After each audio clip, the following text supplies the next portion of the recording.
ভাবো এই 5 টাকা 75 পয়সায় কি হয়।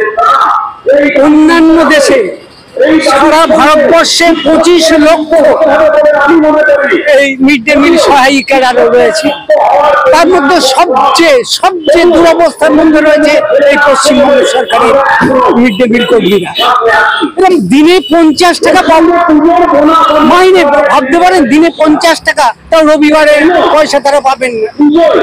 কোন রকমের মাতৃত্বকালীন ছুটি নেই, কোন রকমের বোনাস নেই, কোন রকমের এসডিএ নেই, কোন রকমের সাহিত্য নেই, মানে কোন ধরনের সামান্যতম সুযোগ তাদের ক্ষেত্রে নেই। এইটাই হচ্ছে সবচেয়ে বড় ব্যাপার। অন্যান্য দেশে উড়িষ্যা যান, কেরালা যান, চেন্নাই যান, প্রত্যেক দিন তারা ঠিক করে একটা করে 5 দিন তারা ডিম দেবে এবং মরসুমি ফল দেবে, একদিন মাংস দেবে।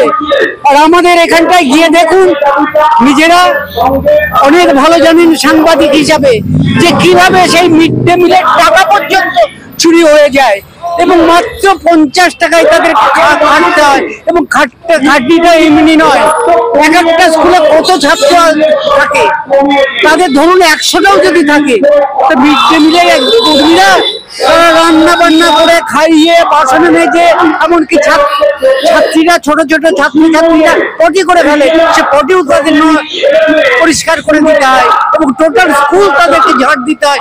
তারপরে তো মাস্টার বাবুদের ভাই ফরমাস আছে, সমস্ত রয়েছে। এইরকম একটা অমানবিক মধ্যযুগীয় অবস্থার মধ্যে রয়েছে নামমার এই কর্মীরা। এটাই আমাদের প্রধান বক্তব্য, দাবি যে এটা ভারতবর্ষের কোথাও নেই, পৃথিবীর কোথাও নেই। ন্যূনতম মজুরি কেন তারা পাবে না? ন্যূনতম মজুরি ILO ঠিক করে দিয়েছে, ইন্টারন্যাশনাল অর্গানাইজেশন ঠিক করে দিয়েছে, ভারতবর্ষের লেবার কমিশনার ঠিক করে দিয়েছে, তবুও তারা পায় না। সুতরাং এই মায়েরা, এটা তো আর এক ধরনের মা যারা বাচ্চা তৈরি করেন, এদের বাচ্চাদের পুষ্টি যোগান।